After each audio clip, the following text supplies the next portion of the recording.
Hi friends, welcome to Sai Sri edutech. Myself Srinivasulu. ఈ వీడియోలో మనం వృద్ధి అభివృద్ధి అనే అంశాల గురించి చర్చించుకునే ప్రయత్నం చేద్దాం. ఈ వృద్ధి అభివృద్ధి అనే అంశాలు రెండు మనకు దగ్గరగానే కనిపించిన ఈ రెండింటి మధ్య తేడాలు ఉన్నాయనే విషయం మనం గమనించాలి. చూడండి, ఒక చిన్న ఎగ్జాంపుల్ చెప్పుకుందాం.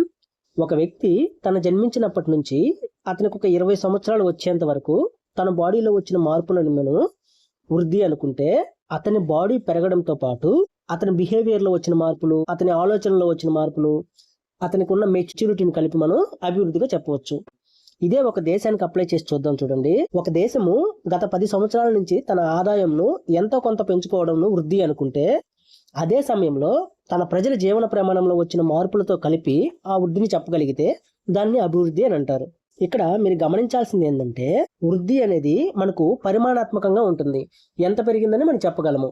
అభివృద్ధి అనేది గుణాత్మకంగా ఉంటుంది, అది కంటికి కనిపించకుండా మనలో ఉన్న మార్పుల్ని తెలియజేసే అంశం అన్నమాట. ఈ రెండింటిని గురించి వివరించుకునే ప్రయత్నం ముందు చేద్దాం. చూడండి, వృద్ధి అభివృద్ధి హెడ్డింగ్ ఉంది కదా, ఇక్కడ చూడండి. వృద్ధి అంటే దేశంలో వస్తు సేవల ఉత్పత్తిలో వచ్చే పెరుగుదలను ఆర్థిక వృద్ధి, దేశంలో జాతీయోత్పత్తి పెరుగుదలను ఆర్థిక వృద్ధి అని అంటున్నాం కదా. దీర్ఘకాలంలో తలసరి వాస్తవ స్థూల జాతీయోత్పత్తిలో వచ్చే పెరుగుదలను ఆర్థిక వృద్ధి అని అంటున్నారు. ఇక్కడ చూడండి, ఫస్ట్ పాయింట్. ఇక్కడ ఈ ఆర్థిక వ్యవస్థ మొత్తానికి మనం ఫస్ట్ క్లాస్ నుంచి ఇప్పటి వరకు చూసుకుంటే ఈ ఉత్పత్తి అనేది మనకు తగులుతూనే ఉంది కదా. ఈ ఉత్పత్తి అనే దాని గురించి క్లారిటీ ఇచ్చే ప్రయత్నం చేస్తాను. చూడండి, మీకు నేను ఈ ఎకానమీ సబ్జెక్ట్ మొత్తం ఈ ఉత్పత్తి చుట్టే తిరుగుతూ ఉంటుంది అనే విషయాన్ని మీరు గమనించాలి. అందరూ అనుకుంటారు ఎకానమీ మొత్తం ద్రవ్యము, మనీ చుట్టూ ఉంటుందని అనుకుంటాము.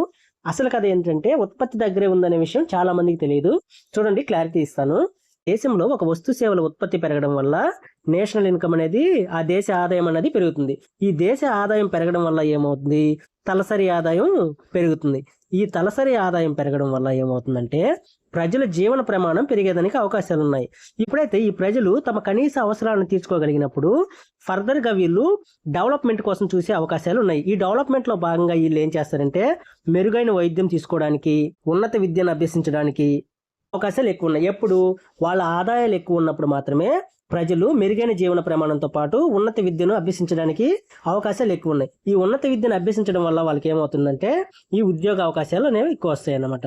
ఈ ఉద్యోగ అవకాశాలు రావడం వల్ల ఏమవుతుందంటే ఈ ఉద్యోగంలో వీడికి వచ్చిన జీతం మొత్తం వాడి వినియోగంకు పోను కొంచెం పొదుపు చేస్తాడు అనుకున్నాం కదా మనం. ఈ పొదుపు ఏమవుద్దంటే ఈ పొదుపు పెట్టుబడిగా మారి ఈ పెట్టుబడి మళ్ళా ఉత్పత్తిగా వస్తుందన్నమాట. ఈ పొదుపు పెట్టుబడిగా మారి మళ్ళా ఉత్పత్తిగా వచ్చి ఈ నేషనల్ ఇన్కమ్ ఇంకొంచెం జనరేట్ అయ్యేదానికి అవకాశాలు ఉన్నాయి. ఇట్లా ఈ ఆర్థిక వ్యవస్థ మొత్తం ఈ ఉత్పత్తి చుట్టూ తిరుగుతుందనడానికి ఇది ఒక ఎగ్జాంపుల్గా మీరు గుర్తుపెట్టుకునే ప్రయత్నం చేయండి. అర్థం కాలేదు అనుకుంటే ఒకసారి రివైజ్ చేసుకొని చూసే ప్రయత్నం చేయండి. నోట్స్ను పరిచయం చేసే ప్రయత్నం చేస్తాను. దేశంలో వస్తు సేవల ఉత్పత్తిలో వచ్చే పెరుగుదలను మాత్రమే మనం వృద్ధి అంటున్నాం. ఈ వస్తు సేవల ఉత్పత్తి పెరగడం వల్ల ఏమవుతుంది?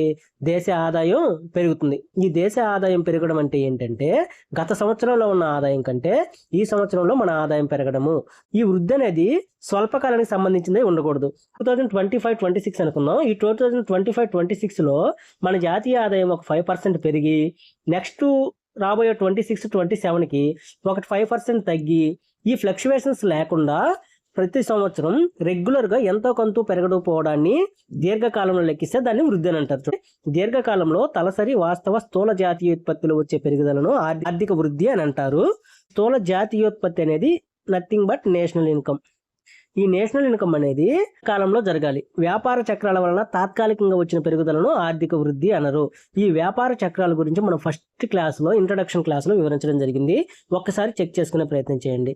ఈ వ్యాపార చక్రాల వల్ల ఒడిదుడుకులు వెంటనే స్టార్ట్ అవుతాయి. అప్పటికప్పటికే భూమిలోకి వెళ్ళిపోవడం, అప్పటికప్పటికే రెసిషన్ రావడం చాలా తొందరపాటులో జరుగుతాయి అన్నమాట ఈ విషయాలు. వీటి వల్ల కాకుండా ఒక దీర్ఘకాలంలో జాతీయోత్పత్తి పెరగడాన్ని మనం వృద్ధిగా చెప్పుకుంటున్నాం.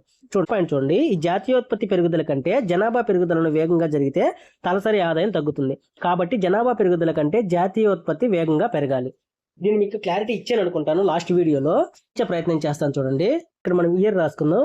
ఓన్లీ 1 అని పెట్టినాం, ఒక ఇయర్ అనుకోండి దాన్ని. ఇప్పుడు 2 ఇయర్, సెకండ్ ఇయర్, ఇది థర్డ్ ఇయర్, ఇది 4th ఇయర్ అనుకుందాం. ఇక్కడ ఫస్ట్ సంవత్సరంలో 10,000 ఉందనుకుందాం. సెకండ్ సంవత్సరానికి ఒక 20,000 పెరిగింది అనుకున్నాం. థర్డ్ ఇయర్కి ఒక 30,000 అనుకుందాం. 4th ఇయర్కి ఒక 40,000 అనుకుందాం. ఇక్కడ జనాభా ఒకటి తీసుకుందామండి. ఫస్ట్ సంవత్సరంలో మనకు వచ్చిన నేషనల్ ఇన్కమ్ మొత్తం ఒక 10,000 అనుకుంటే, ఆ సంవత్సరంలో మన దేశంలో ఉన్న జనాభా ఒక 10 మంది అనుకున్నామంటే వాళ్ళ తలసరి ఆదాయం వచ్చి ₹1000 అయ్యేదానికి అవకాశం ఉంది. తర్వాత సంవత్సరానికి వచ్చే లోపల ఏమైంది, 20,000 అయింది. ఇక్కడ మన జనాభా కూడా 20కు పెరిగారు అనుకోండి, అక్కడ కూడా సేమ్ ₹1000 ఉంటుంది. అట్లా మన ఆదాయం పెరగడంతో పాటు జనాభా కూడా పెరుగుతూ ఉంటే ఇక్కడ మన తలసరి ఆదాయం తగ్గేదానికి అవకాశాలు ఎక్కువ ఉన్నాయి కదా. ఈ తలసరి ఆదాయంలో ఎటువంటి మార్పు ఉండదు. నీ ఉత్పత్తిలో నీకు వచ్చే ఆదాయంలో మార్పు ఉంటుంది, కానీ నీ తలసరి ఆదాయంలో మార్పు ఉండదు.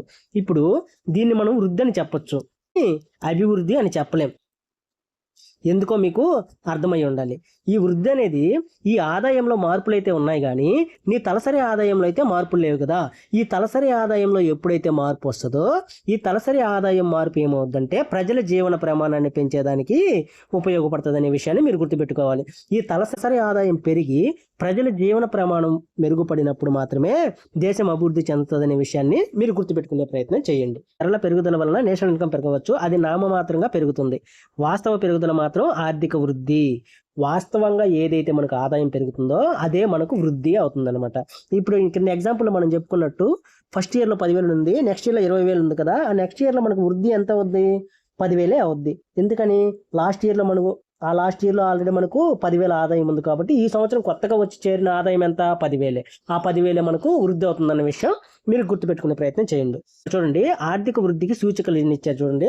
నామమాత్రపు స్థూల దేశీయోత్పత్తి, వాస్తవ స్థూల దేశీయోత్పత్తి, నామమాత్రపు తలసరి ఆదాయం, వాస్తవ తలసరి ఆదాయం.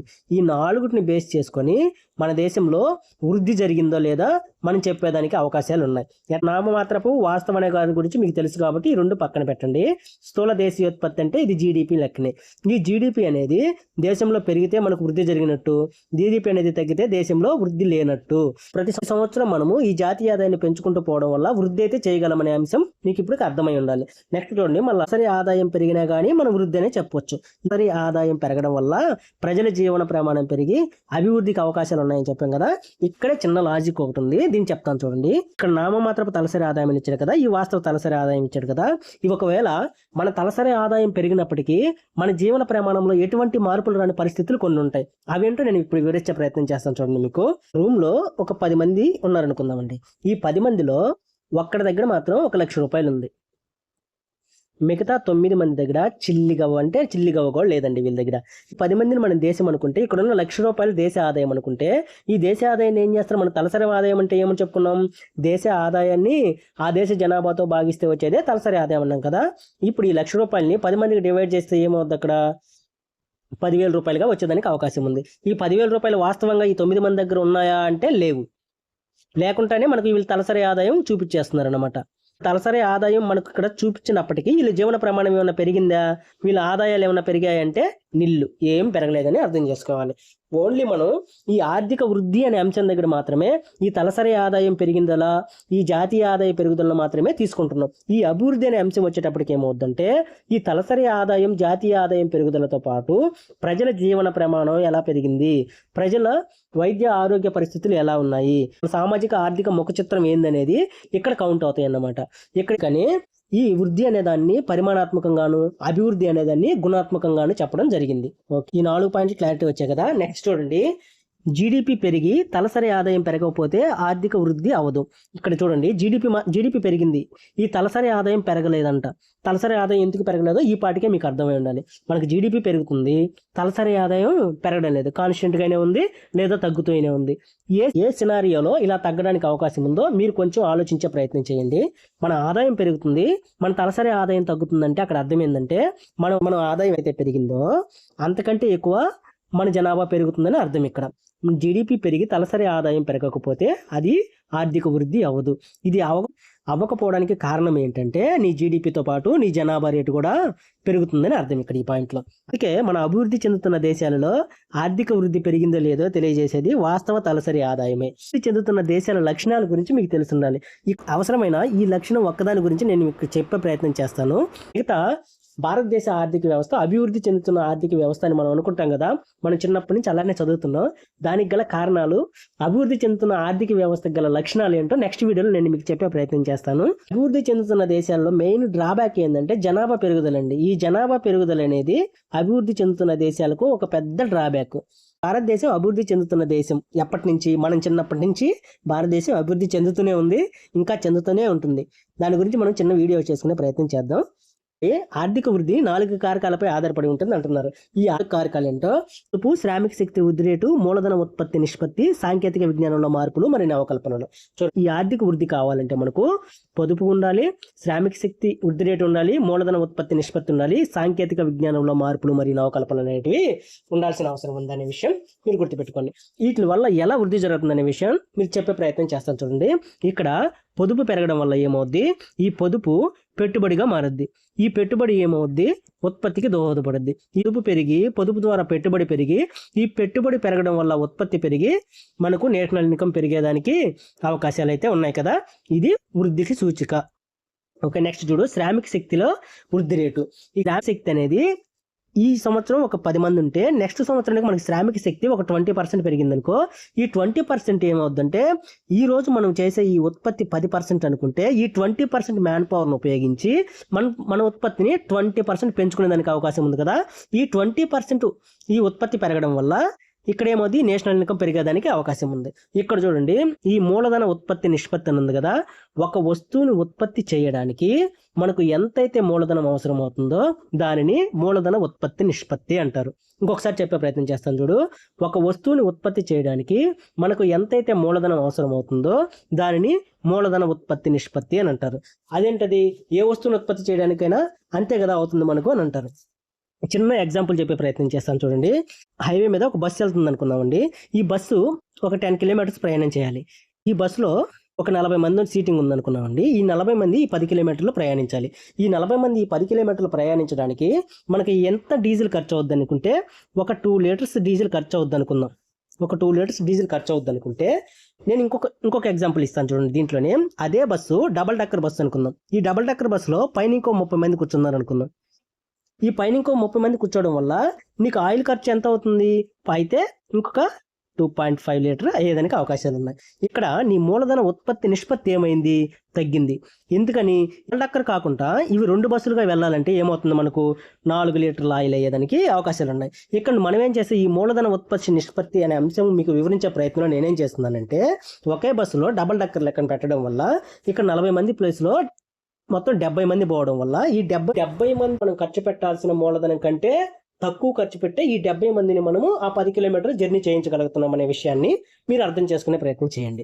మూలధన ఉత్పత్తి నిష్పత్తిని మనం ఎఫెక్టివ్గా ఎప్పుడు వాడుకోగలమంటే మన దగ్గర సాంకేతిక పరిజ్ఞానంలో వచ్చే మార్పులు, ఈ నవకల్పనలు అంటే ఇన్నోవేషన్స్ అండి. ఈ ఎగ్జాంపుల్లోనే ఇన్నోవేషన్ ఒకటి చూడండి. ఫస్ట్ మనం సింగిల్ బస్ అనుకున్నాం, దానిపైన డబల్ డక్కర్ బస్ అనుకున్నాం. ఈ డబల్ డక్కర్ బస్ అనేది ఇన్నోవేషనే. ఈ సాంకేతిక పరిజ్ఞానం ఎప్పుడైతే మన దగ్గర సాంకేతిక పరిజ్ఞానం అధికంగా ఉంటుందో మన మూలధన ఉత్పత్తి నిష్పత్తి తగ్గేదానికి అవకాశం ఎక్కువ ఉంటుంది. ఎప్పుడైతే మన మూలధన ఉత్పత్తి నిష్పత్తి తగ్గుతుందో ఎక్కువ వస్తువుల ఉత్పత్తిలో మనం పెట్టుబడి పెట్టేదానికి అవకాశాలు ఎక్కువ ఉన్నాయి. ఇట్లా ఎక్కువ వస్తువుల ఉత్పత్తిలో నువ్వు పెట్టుబడి పెట్టడం వల్ల ఎక్కువ వస్తువులు ఉత్పత్తి అయి మన ఆదాయం కూడా పెరిగేదానికి అవకాశాలు ఉన్నాయనే విషయం మీరు గుర్తుపెట్టుకోండి. ఇక్కడ వరకు మనం వృద్ధి అనే అంశం గురించి చెప్పుకున్నాం. వీడియో లెంత్ అయిపోతుందండి. అందుకోసం ఆర్థిక అభివృద్ధి అనే అంశం గురించి నెక్స్ట్ వీడియోలో చెప్పే ప్రయత్నం చేస్తాను. నా వీడియోస్ కానీ మీకు నచ్చినట్లయితే నా ఛానల్ సబ్స్క్రైబ్ చేసి నన్ను కొంచెం సపోర్ట్ చేయండి. మీకు ఏదైనా టాపిక్ గురించి వివరణ కావాలంటే కామెంట్ రూపంలో తెలియజేయండి. వీడియో చేయడానికి ప్రయత్నిస్తాను. Thank you so much.